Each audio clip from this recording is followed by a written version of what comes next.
What is meant by imminence? When we speak of the imminent rapture, do we mean that the rapture is random and signless? That the rapture can happen at any moment since the days of the apostles, and that it's not going to be heralded by signs that precede it? There's no precursors. Or do we mean that the rapture is a definite event at a definite time that's heralded by definite signs letting us know that it's on the horizon and quickly approaching? If you want clarity on the subject of imminence, stay tuned.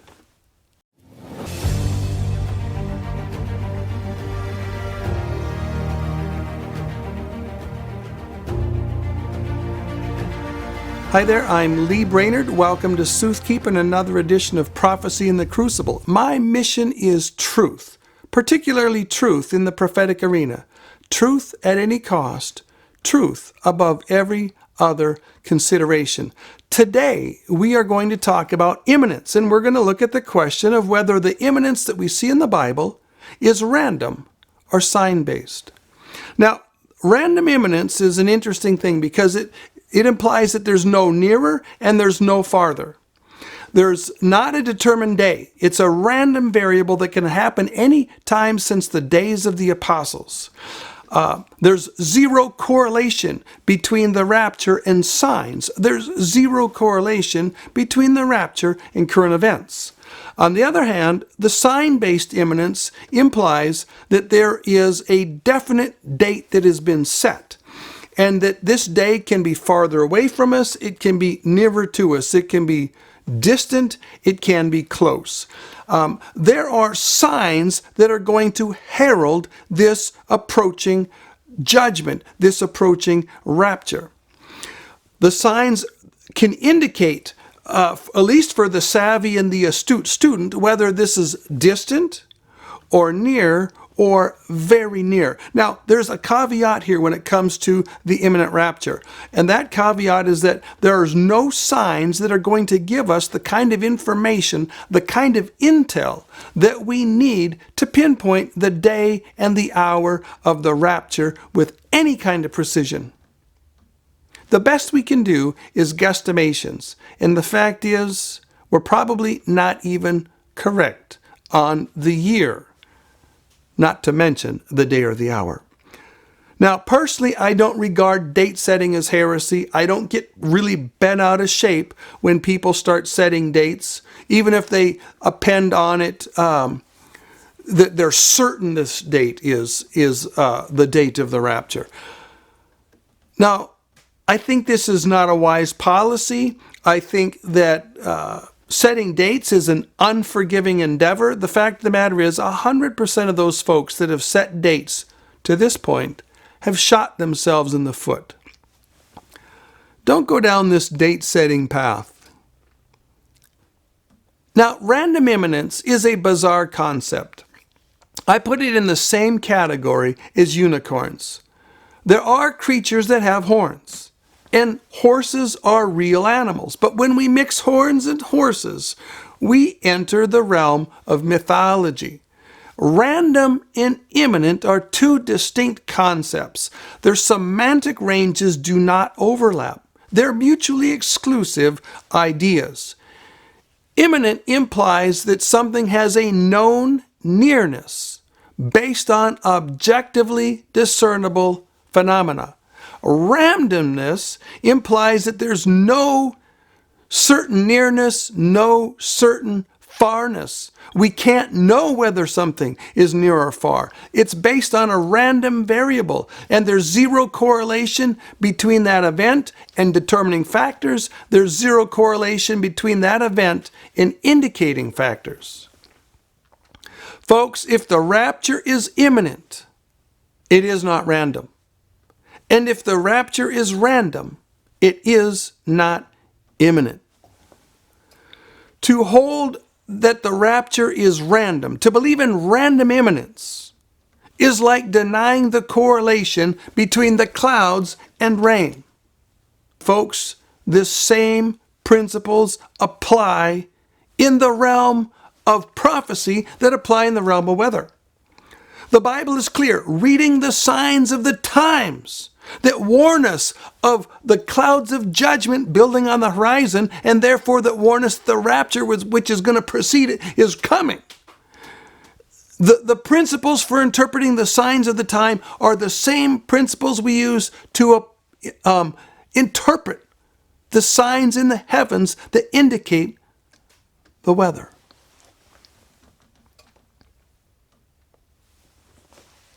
The truth is, using the term imminent to refer to a random event is unique to a small set of dispensational theologians to whom the rapture is an event that has no signs and no precursors. This is a unique understanding that's only held by a few people. This is not how the word imminence is normally used in the English language. Now, there are three things that you need to know if you're going to have a robust understanding of imminence as is taught in the Bible. You need to understand, first of all, that the day and the hour of the rapture are established by God. It's a definite date. You need to know, second of all, that imminence is sign-based, and you need to know in the third place that there are degrees of proximity. In other words, there's degrees of imminence. So let's start with the fact, the first point, that the day and the hour are set. The rapture is not random. In Acts 17:31 we read that God has appointed a day in which he will judge the world in righteousness by that man whom he has ordained. Now think about what this passage has just said. God has ordained or appointed a day. He's appointed a day. It's a definite day. It's not a random day. He's not spinning the roulette wheel to see if today is going to be the day of the rapture. It's a definite day. And we have a corroboration to this in Revelation chapter 9, verses 13 through 15, where we read, "The sixth angel sounded, and I heard a voice, saying to the sixth angel, Loose the four angels which are bound at the great river Euphrates. And the four angels were loosed, which were prepared for an hour, a day, a month, and a year, to slay the third part of mankind." Did you catch that? These angels were appointed for an hour, for a day, for a month, and a year. You can't get more precise on this. That day is determined. Now, folks, if the sixth trumpet is set with such precision, then we can rest assured that all of the visitations are set with that precision, and we can rest assured that the date of the second coming is set with precision to the day and to the hour. Now, if the second coming is set with day and hour precision, and the rapture bears a fixed relationship to the second coming, which we know it does, the difference between the rapture and the second coming is 7 years plus a window of unknown length. That window might only be a few weeks or a few months. It could be a year or two. I've got dear brothers that believe that window is 3 or more years. It doesn't really matter how big that window is. There is a window. And this means that there is a definite correlation. There's a definite amount of fixed time between the rapture and the second coming. But here's the rub. We can't know the day nor the hour. God has arranged that the way the information is presented in the Bible is presented in such a way that we are looking in a brass mirror dimly. We can see the events lining up. We can see the events piling up. And they give us an accurate enough reflection that we can see that this event, which is rapture, immediately preceded by judgment, is rapidly approaching us. But we don't have the clarity, we don't have the intel, we don't have the information that we need for precision. We can't determine the day or the hour, and we can't know the day and the hour with any degree of certainty. We can make ballpark guesstimations of the month and the year, and that's about the best that we can do.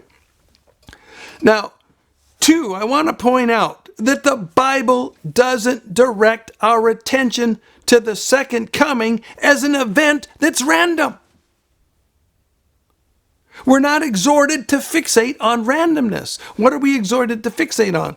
Folks, we're exhorted to pay attention to signs which indicate that the second coming is drawing near. We're exhorted to pay attention to signs which indicate that the tribulation is drawing near. We're exhorted to pay attention to signs which imply that the rapture is near.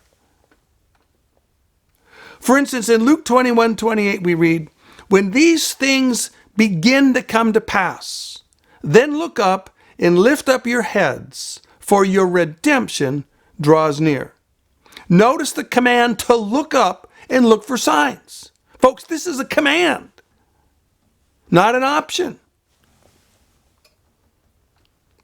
Now, these signs are specifically focused on the second coming, but many of them are evident in an early degree preceding the rapture, and they work for looking for the rapture. Now, we read in Matthew 16:3, "You hypocrites, you can read the face of the heavens, but you can't read the signs of the times." I can see the Lord scratching his head, and he's dealing with this. How can you be so inconsistent? How can you read the signs of the atmospheric conditions and the clouds and see what weather is coming, and you can't read the signs of the times? What's going on here? How can you be so inconsistent? Now, maybe you've heard the ditty, "Red sky in morning, sailors take warning. A red sky at night, sailors delight." I've come up with my own version of this for the watchman, and it goes like this: "Storm clouds forming, watchmen sound warning. Storm clouds nigh, watchmen shall fly." Hopefully you like that. Now, in Hebrews 10:25, we read a third passage on this subject, and it says, "Exhort each other daily, and the more so as we see that day approaching." Folks, you can only see the day approaching if the signs signify that it's closer now than it was 20 years ago, than it was 40 years ago, than it was 60 years ago. If you don't have signs that indicate that it's closer now than it was 20 years ago, you can't see the day approaching.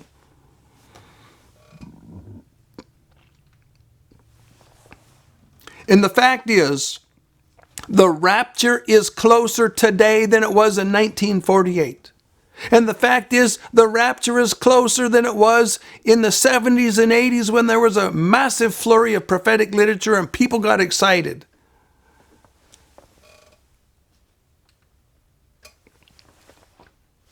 So the bottom line is, for those that love the prophetic scriptures and take them at face value, there are objectively discernible stage-setting events going on in the world right now as we speak, which unerringly point to the stage setting for the tribulation, to the stage setting for things like the Gog and Magog war. And these things indicate that the rapture is racing upon us. Now, the third point is that imminence comes in degrees. A lot of Christians do not understand this at all. The best way to illustrate this is to talk about volcanoes. The early signs of eruption for a volcano include things like earthquake swarms and gas venting. And these are often followed by things like steam vents and ash venting. But these signs can go on for months or years before an eruption actually occurs. Now, as the pressure on this volcano builds, you might see a dome on the top rise, or you might see a bulge coming out the side of the mountain. And these are often accompanied by explosive events. and increased earthquake activity. This indicates that the potential eruption has gone from something that's distantly imminent to something that's on the near horizon imminent. Now, as this pressure continues to build and that dome on the top starts to rise significantly, or that bulge on the side of the mountain starts to push itself out, and you're going to have other warning signs accelerate, like earthquakes in greater degree and greater intensity. This is going to put the eruption imminence from something that's near term to something that's immediate. And this is when they're going to put out warnings. If you're in that area, it's time to go. And then suddenly, it's going to be boom! The eruption is going to happen. And when the signs of imminence come up, you don't know if you've got 2 minutes, 2 hours, 2 days. But you know you don't have long, and you better get out of there. Now, imminence, when it regards the rapture, works the same way as imminence in regards to a volcano. The signs have temporal significance. There are early signs for the rapture, which indicate that the rapture is coming, but it's likely in the distant future. And there are signs which indicate that the rapture is likely on the near horizon. And there are signs that are going to indicate that the rapture is on the immediate horizon. So let's look at these different classes of signs.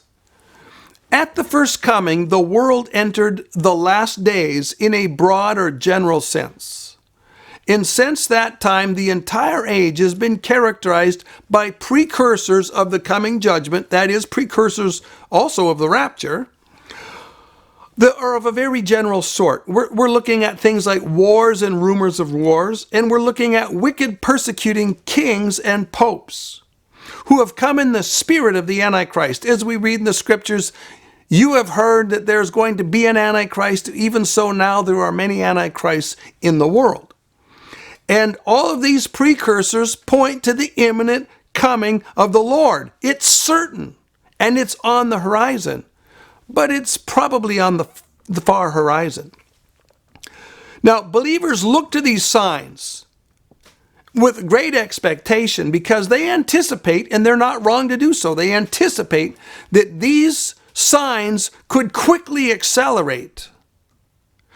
And they are going to accelerate in the future sometime. And they're hoping, even expecting, that they might see the acceleration in their lifetime and that they get to see the coming of the Lord.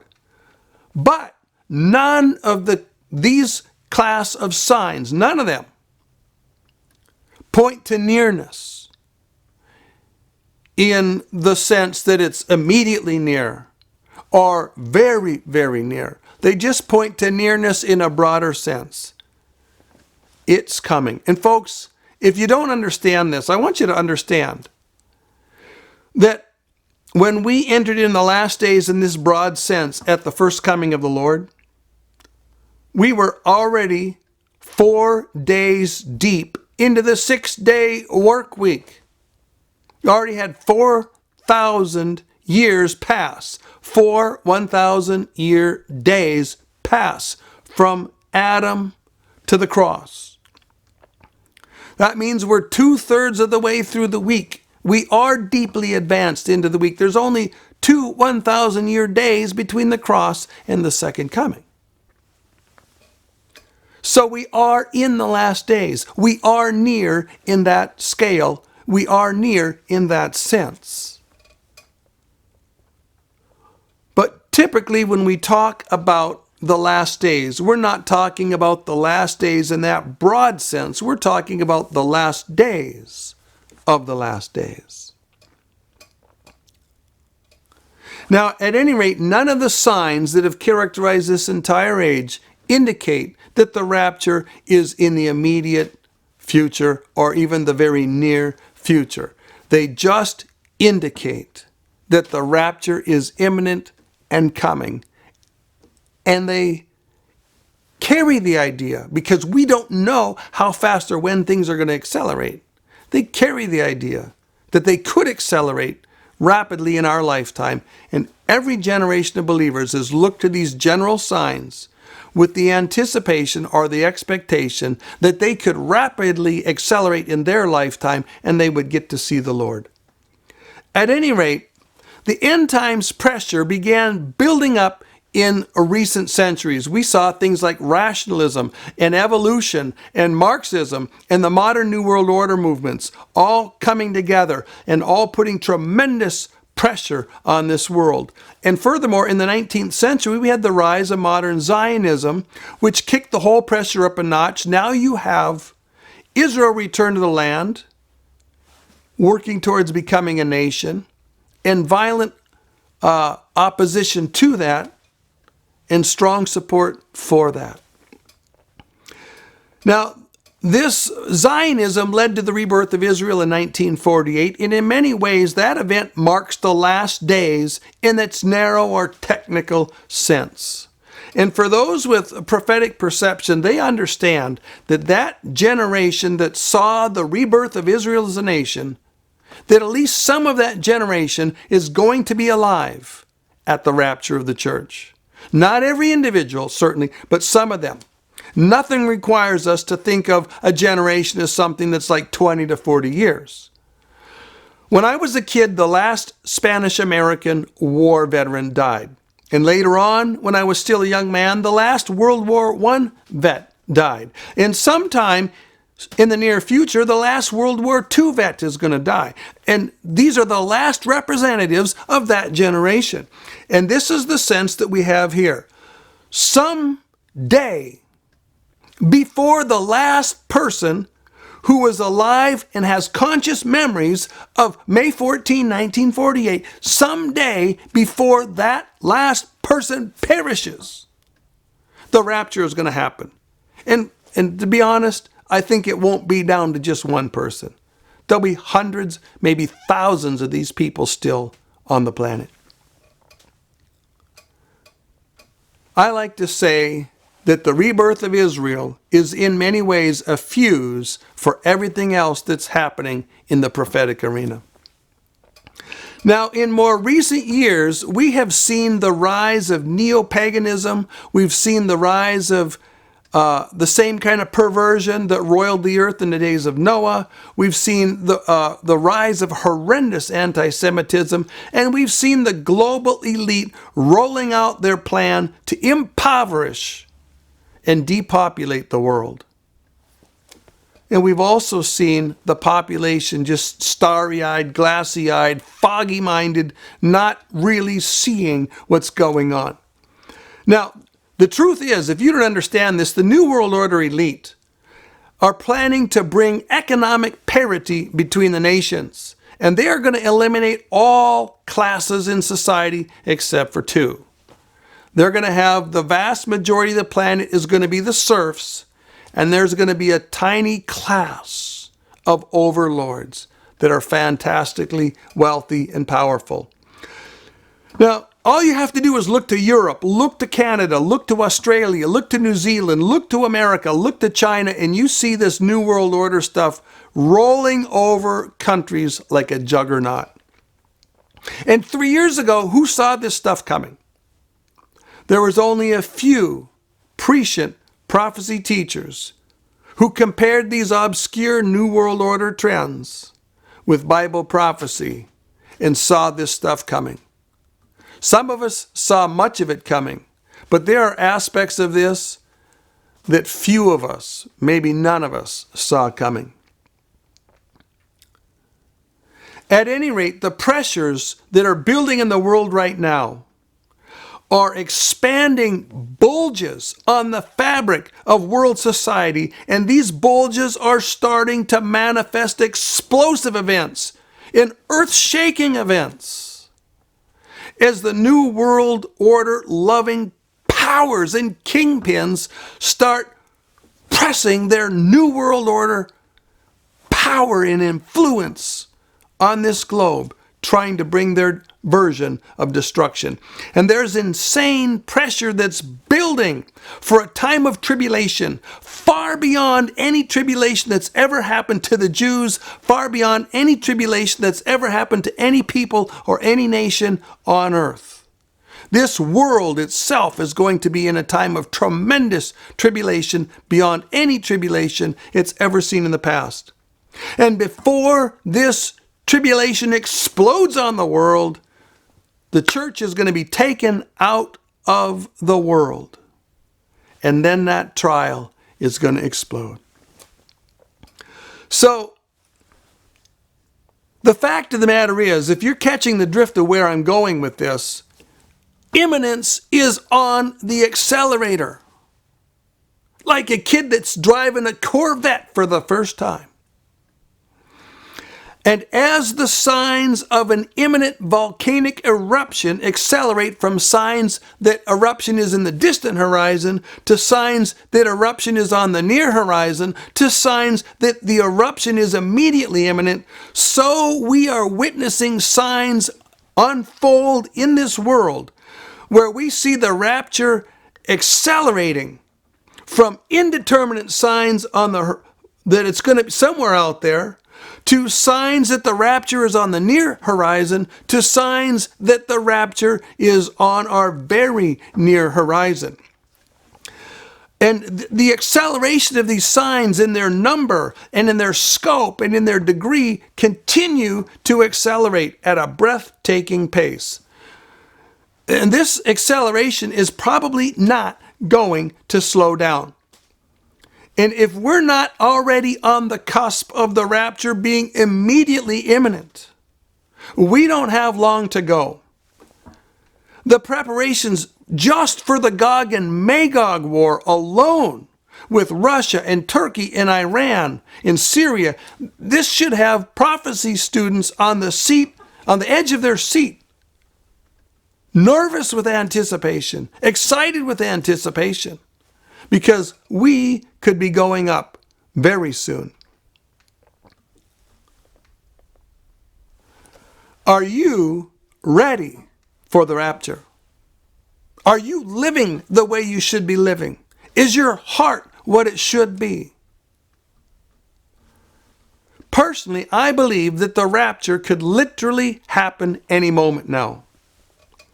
And this is coming from a man who spent the last 4 days as he listened to other preachers say the rapture can happen any moment. And I'm busy shaking my head because there's absolutely no way under the sun that the rapture can happen with the stage setting.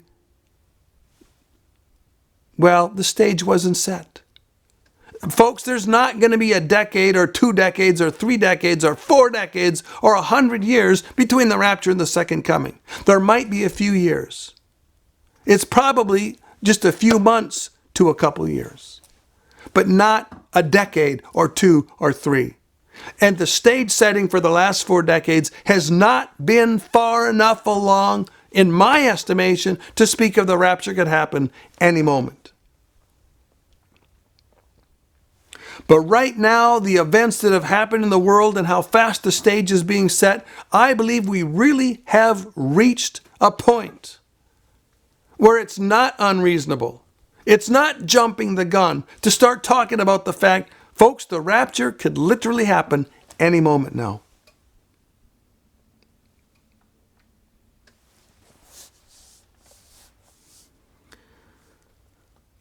Now, we mentioned about the window that's going to happen between the rapture of the church and the beginning of the 70th week. And how long is this window going to be?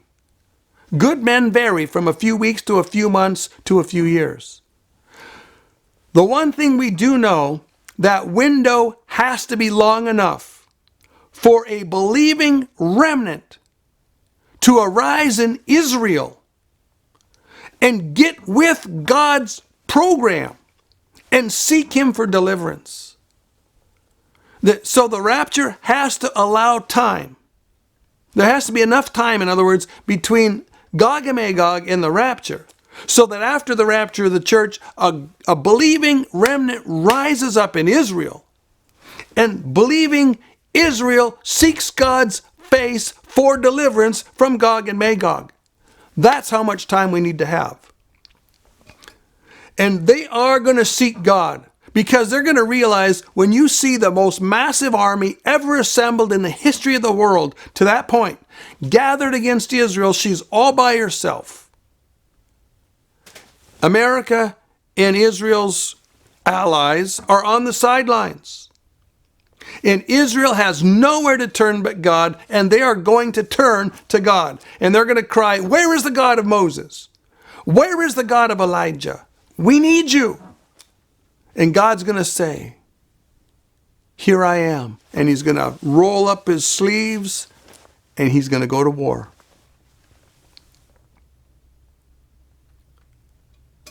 So this question of how soon we go up really depends on things like how fast is this Gog and Magog situation going to ramp up? And how big is this window between the 70th week and the rapture of the church? Are we going to go up days before Gog and Magog? Are we going to go up months before? Are we going to go up 1 or 2 years before? I really don't know for sure. Although I suspect it could be 6 months to a couple years. But at any rate, folks, things are ramping up fast. It's time to make sure the seatbelt of your heart is buckled, because soon we're going to fly. And you're not going to feel the G forces, but you are going to feel the R forces. Eyes wide open, brain engaged, heart on fire. See you next time.